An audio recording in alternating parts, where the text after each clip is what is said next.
میں یہ چاہتی ہوں کہ جس شخص نے میری بیل کینسل کرنے کی نیب میں جو درخواست لکھی ہے، میں اس اپنے ہمدرد کو نیب میں دیکھنا چاہتی ہوں کہ وہ ہمدرد کون ہے میرا نیب میں، اور قوم کو بھی وہ چہرہ دکھانا چاہتی ہوں کہ کس عقل مند نے وہ درخواست لکھی ہے، جس میں انہوں نے کہا کہ مریم ایسے عدالت میں آتی ہیں، ایسے جاتی ہیں، یہ کھاتی ہیں، یہ پیتی ہیں، ایسے سلام کرتی ہیں، یہ بات کرتی ہیں۔ تو مجھے اس درخواست کو جب میں نے پڑھا تو مجھے ایسے لگا جیسے بچے ڈر رہے ہیں، اور میں یہ سمجھتی ہوں کہ اس کا چہرہ اس شخص کا جس نے یہ درخواست لکھی ہے قوم کو دکھایا جانا چاہیے، تاکہ ہمیں پتہ چلے کہ یہ اتنا انٹیلیجنٹ اور سپر انٹیلیجنٹ انسان کون ہے جو اپنی درخواست کے ذریعے نیب پوری قوم کو یہ بتا رہا ہے کہ مریم نے جو اپلیکیشن سبمٹ کی ہے جنرل فیض کے خلاف اسلام آباد ہائی کورٹ میں، اس کا ہمارے پاس کوئی جواب نہیں ہے، اور اس کے جواب میں وہ یہ کہہ رہے ہیں کہ کیونکہ مریم ایسے فیکٹس کو سامنے لا رہی ہے جو ان کے کیس کو اور پوری سازش کو ڈیمولش کرتا ہے، لہٰذا مریم کو جیل میں ڈالا جائے۔ اور میں چاہتی ہوں کہ اس کا چہرہ قوم کو دکھایا جائے تاکہ ہم اس کو 21 نہیں 22 توپوں کی سلامی پیش کریں۔ جی، اور اب آپ مجھے چاہے آپ کو یہ پتہ ہونا چاہیے، درخواست دینے والوں کو بھی پتہ ہونا چاہیے، جو بھی اس درخواست کے پیچھے اس کو یہ پتہ ہونا چاہیے کہ اگر یہ مجھے ڈرانے کے لیے ہے تو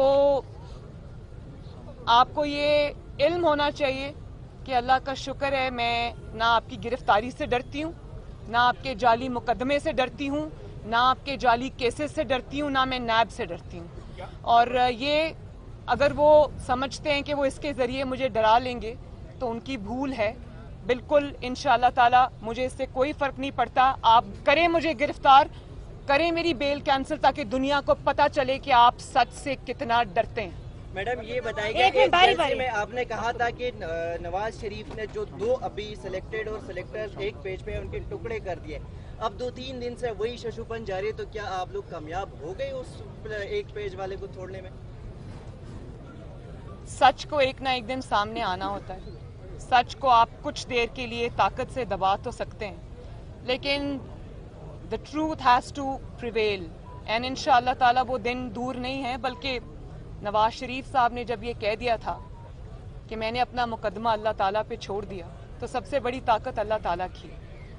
دوسری یہ بات کہ بالکل آئین، قانون اور جو اختیارات دیتا ہے ایک آئینی وزیر اعظم کو، ایک منتخب وزیر اعظم کو جو حقوق حاصل ہیں، جو آئینی حقوق حاصل ہیں، تو وہ اس میں تو کوئی دو رائے نہیں ہے۔ ایک منتخب اور آئینی وزیر اعظم کو جو حقوق حاصل ہیں، جو آئین اس کو اختیارات دیتا ہے، اس میں کوئی دو رائے نہیں ہے۔ لیکن جس شخص کی یہاں بات ہو رہی ہے، عمران خان صاحب، نہ وہ آئینی وزیر اعظم ہیں، نہ وہ منتخب وزیر اعظم ہیں، بلکہ وہ ایک ایسے شخص ہیں جو نواز شریف کے مینڈیٹ پہ ڈاکہ ڈال کر آج وزیر اعظم کی کرسی پہ قابض ہے۔ اس کو قابض کہیں گے، اس کو سلیکٹڈ کہیں گے، لیکن آپ اس کو نہ آئینی وزیر اعظم کہہ سکتے ہیں، نہ منتخب وزیر اعظم کہہ سکتے ہیں، کیونکہ ان کے پاس نہ مینڈیٹ ہے عوام کا، نہ ان کے پاس عوام کا ووٹ ہے، نہ ان کی کوئی اخلاقی حیثیت ہے، نہ ان کی کوئی آئینی حیثیت ہے۔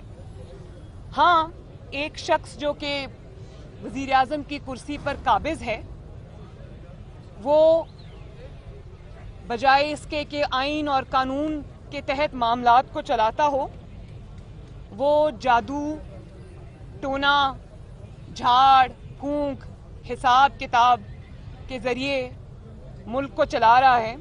22 کروڑ کے ملک کو وہ چلا رہا ہے، اور جس ملک میں اہم ترین تقرریاں، ان تقرریوں کی میں بات کر رہی ہوں جن کا پاکستان کی سلامتی سے ڈائریکٹ تعلق ہے، جو شخص ان ملک کی اہم ترین تقرریاں جو ہے وہ جادو ٹونے سے کرتا ہو، जिन्नात बजाय वजीर आज़म के जिन्नात वो तकर्रियाँ करते हों, जिन्नात टाइमिंग्स तय करते हों, या फिर वो जिसको तोता फाल कहते हैं वो निकाल के करते हों, तो फिर इस मुल्क का दुनिया में तमाशा बनना जिस तरह अब बना है, इदारों का तमाशा बनना, फिर उसमें हमें कोई मेरे ख्याल इसमें कोई हैरानगी की अचंभे की बात नहीं है। और मैं तो ये समझती हूँ कि अगर वो इतना ही उनका जादू टोना सक्सेसफुल है, हिसाब किताब सक्सेसफुल है, वो जो जंतर मंतर जिसको कहते हैं वो सक्सेसफुल है, तो वो अवाम की भलाई के लिए क्यों इस्तेमाल नहीं होता? वो जो जिन्नात की असिस्टेंस है या जंतर मंतर जो हैं, वो सिर्फ अहम तरीन तकर्रियाँ करने के लिए ही क्यों इस्तेमाल होते हैं? वो इस चीज़ के लिए इस्तेमाल क्यों नहीं होते कि अवाम से महंगाई का बोझ कम किया जाए? अवाम का अगर इतना ही कामयाब है वो तरीका कार, तो वो फिर आटा सस्ता करो, उससे चीनी सस्ती करो, उससे पेट्रोल सस्ता करो, उससे डीजल सस्ता करो, उससे अपनी कारकर्दगी को बेहतर बनाओ। तो बात यह है कि ये ना अपने आईनी इख्तियारात के इस्तेमाल का मसला है, ना ये वज़ीर आज़म के इख्तियारात के इस्तेमाल का मसला है, ना ये किसी जमहूरियत का मसला है, ना किसी जमहूरी असूल का मसला है, ना ही ये कोई आईनी किरदार का मसला है। ये अपनी ज़ात को और अपनी हुकूमत को चंद दिन और मोहलत देने का नुस्खा है। समझ नहीं आ रही, पूरी कौम को समझ नहीं आ रही कि आपने पूरे मुल्क को एट अ ग्राइंडिंग हॉल्ट आप ले आए हैं। पूरा मुल्क इस वक्त बंद है, इदारों का मुल्क का तमाशा बन चुका है, सिर्फ इसलिए कि एक शख्स को आपने रिटेन करना है, क्योंकि वो आपकी हुकूमत चलाता है, वो आपके अपोनेंट्स को के लिए अखाड़ पछाड़ करता है। तो समझ नहीं आ रही कि ऐसा क्या मामला दरपेश आ गया? क्या कौम को आपने बेवकूफ़ समझ रखा है? आप समझते हैं कि आपकी इन हरकत और सकनात का कौम को इल्म नहीं है कि इसके पीछे बात क्या है? और जब आप ये कहते हैं कि हम कल पढ़ रहे थे कि वज़ीर आज़म का आईनी हक होता है, इख्तियार होता है, आज आपको वोट को इज्जत दो याद आ गई है, तो मैं आपको ये बता दूं कि आपको नवाज शरीफ बनने की कोशिश भी नहीं करनी चाहिए। नवाज शरीफ जब वोट को इज्जत दो का नारा लेकर मैदान में आया था, तो वो मुंतखब वज़ीर आज़म था, वो आईनी वज़ीर आज़म था, वो अवाम के वोट से आया था, वो एक बहुत लंबी जिद्दोजहद तय करके आया था, उसकी एक बहुत बड़ी आईनी स्ट्रगल थी जो उसकी ज़ात के लिए नहीं थी। उसकी ज़ात की उसने कुर्बानी दी, उसने अपनी हुकूमतों की कुर्बानी दी, लेकिन आइन के लिए, पाकिस्तान के अवाम के लिए और वज़ीर आज़म के ऑफिस की इज्जत के लिए उसने अपनी हुकूमतें कुर्बान कर दी। और उस तरह की जो स्टेटस है वो अचीव करने के लिए, वोट को इज्जत दो का नारा लगाने के लिए आपको जेलें बर्दाश्त करनी पड़ती हैं।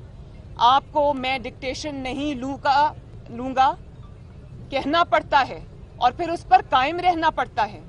आपको अटक किले में जाना पड़ता है, आपको जिला वतनी बर्दाश्त करनी पड़ती है, आपको झूठे केसेस बर्दाश्त करने पड़ते हैं, आपको झूठी सजाएं बर्दाश्त करनी पड़ती हैं, आपको जेलों में जाना पड़ता है, आपको ह्यूमिलिएशन बर्दाश्त करनी पड़ती है, आपको अपनी बेटी को जेल में जाता हुआ, किसी बेगुनाह बेटी को जाता हुआ देखना पड़ता है।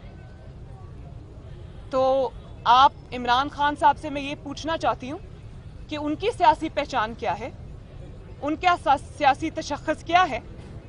उनका सियासी तशख़्ख़ुस और उनकी सियासी पहचान और उनका सियासी तारुफ जो है वो है मुंतखब हुकूमत के खिलाफ साजिश करना, मुंतखब हुकूमत और मुंतखब वज़ीर आज़म के ऑफिस के बाहर 124 कितने दिन 120 दिन का धरना देना, 126 दिन का धरना देना और कहना कि वज़ीर आज़म को मैं गले से घसीट कर निकालूंगा, और लोगों को ये बताना कि एम्पायर की उंगली उठने वाली है, और उसके बाद नवाज शरीफ के मैंडेट को छीनना और उस पर काबिज हो जाना अवाम के इख्तियार के ऊपर, वोट की हुर्मत को पांव के नीचे कुचल के आना, अवाम के वोट की पर्ची को पांव के नीचे कुचल के आना, साजिश करना, आपकी तो पहचान ये है। तो आपका असूल से, आपका जमहूरियत से, जमहूरी जिद्दोजहद से, एक आईनी वज़ीर आज़म के इख्तियारात से, उसकी इज्जत से आपका कोई लेना देना नहीं है, आपका कोई वास्ता नहीं है। तो नवाज शरीफ बनने की तो कोशिश भी ना करना, और शेर की खाल पहनने से कोई शेर नहीं बन जाता। एक सेकेंड, और फिर आप कहना चाहते हैं ये? तो बात ये है कि आपकी जो पूरी सियासी जिद्दोजहद है पिछले 8-10 साल की, वो जमहूरियत के खिलाफ साजिश से इबारत है। और अगर आप ये समझते हैं कि आज आप बदतरीन, नालायकी, नाअहली, करप्शन स्कैंडल्स के बाद अगर आपको ये अपनी फेस सेविंग नजर आ रही है कि आप इसमें सियासी शहीद बन जाएंगे, तो ये ना होगा इंशाअल्लाह ताला, ना अवाम ये होने देगी, ना हम ये होने देंगे। आपको अवाम के ऊपर आपने पिछले 4 साल में जो मजालिम ढाए हैं, आपको उसका जवाब देना पड़ेगा। आपको अवाम के वोट को कुचलने का जवाब देना पड़ेगा। आपको अपनी साजिशों का जवाब देना पड़ेगा। आपको इतने बड़े बड़े नालायकी के, नाअहली के, करप्शन के स्कैंडल्स का जवाब देना पड़ेगा। आपको पाकिस्तान को तारीखी कर्जों के बोझ के नीचे दबाने का जवाब देना पड़ेगा। आपको उन तारीखी कर्जों के बावजूद पाकिस्तान में एक ईंट, एक प्रोजेक्ट ना लगाने का जवाब देना पड़ेगा। आपको पाकिस्तान में 22 करोड़ अवाम के ऊपर महंगाई, लाकानूनियत का अजाब लाने का जवाब आपको देना पड़ेगा। आपको जवाब देना पड़ेगा कि इस वक्त इस मुल्क में हुकूमत नाम की कोई चीज नहीं है। आपको पूरी दुनिया में पाकिस्तान को रुस्वा करने का, बदनाम करने का जवाब आपको देना पड़ेगा। इसके जिम्मेदार आप हैं। और नवाज शरीफ साहब जब अवाम की खातिर वोट को इज्जत दो का नारा लगाकर पाकिस्तान में निकले थे, अब अवाम के अंदर निकले थे, तो उनके नारे को पजीराई इसलिए मिली थी कि उनके पीछे एक स्ट्रगल थी और कारकर्दगी थी जिसमें 5.8 पे ग्रोथ थी। दुनिया में पाकिस्तान का नाम हो रहा था, सीपेक आ रहा था, मुल्क तरक्की कर रहा था।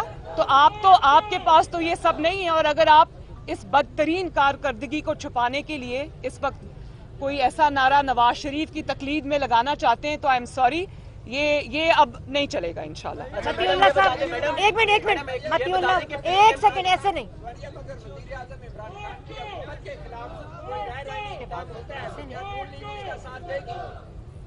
मैंने आपको पहले ही बता दिया कि गैर आईनी जो इंसान जिसका नाम इमरान खान है, वो आईनी और मुंतखब वजीर आजम नहीं है, और वो आइन को रोंद के आया है, वो आइन का मुजरिम है, उसको वो जवाब देना पड़ेगा पहले। अच्छा मैडम, ये बताइए, एक सेकंड, आप दो बात बड़ी करें। जमातें हैं, एक सेकंड।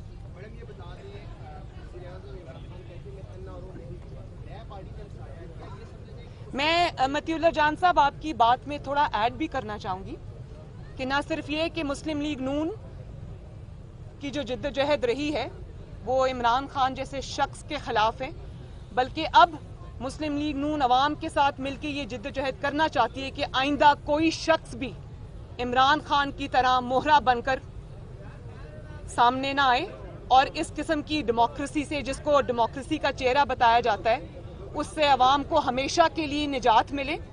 और मुंतखब वजीर आजम का जो स्टैंड होता है, जो नवाज शरीफ साहब का स्टैंड था और है, उसमें ताकत होती है, उसके पीछे अवाम की ताकत होती है। तो नौकरी और चाकरी करने वाले को सिर्फ नौकरी और चाकरी ही करनी चाहिए, उसको नवाज शरीफ की सूरत इख्तियार करने की मेरे ख्याल है कोशिश भी नहीं करनी चाहिए। आप मुझे का खेज लगते हैं ऐसी बातें करने में। एक मिनट विनोद, अभी ने उनका सवाल खत्म हो जाए।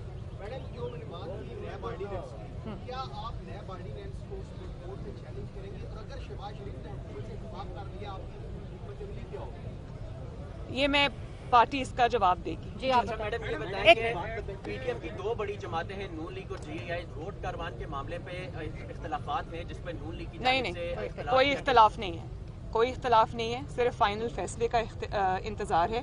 पीडीएम में अब जितनी भी जमातें शामिल हैं सब एक एजेंडे पे हैं, किसी का कोई इख्तलाफ नहीं जी है। कयूम सदीकी साहब, एक सेकंड, कयूम सदीकी साहब, एक सेकंड, ऐसे नहीं कयूम सदीकी साहब आप बात करें, ऐसे नहीं हो सकता भाई, एक मिनट, चले आप कयूम सदीकी साहब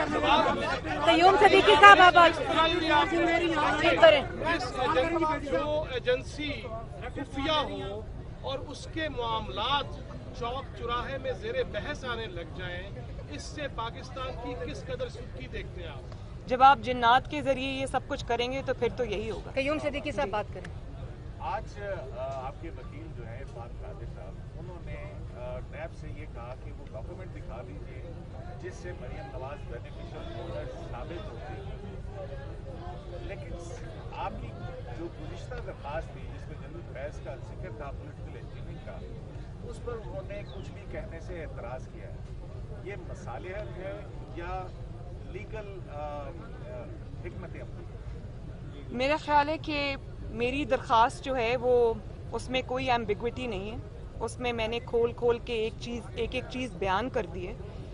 تو مجھے جو سمجھ آ رہی تھی، وہاں دور میں بیٹھی تھی، مجھے صحیح آواز نہیں آ رہی تھی، لیکن مجھے جو سمجھ آ رہی تھی وہ یہ تھی کہ وہ اس میری درخواست کو اور نیب کی اپیل کو ساتھ ساتھ چلانا چاہتے ہیں اسلام آباد ہائی کورٹ.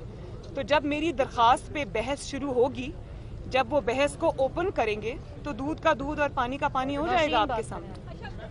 ابھی تو آج تو ٹیکنیکلٹیز کی بات ہو رہی تھی، میں یہیں کھڑی ہوں، میں کہیں نہیں جا رہی. اور یہ بھی میں بتا دوں کہ اگر مجھے کوئی دوسری درخواست بھی دینی پڑی اپنے پوائنٹ آف ویو کو اسٹیبلش کرنے کے لیے، اس پہ کھڑے رہنے کے لیے، تو میں وہ بھی دوں گی اسلام آباد ہائی کورٹ میں جمع کراؤں گی.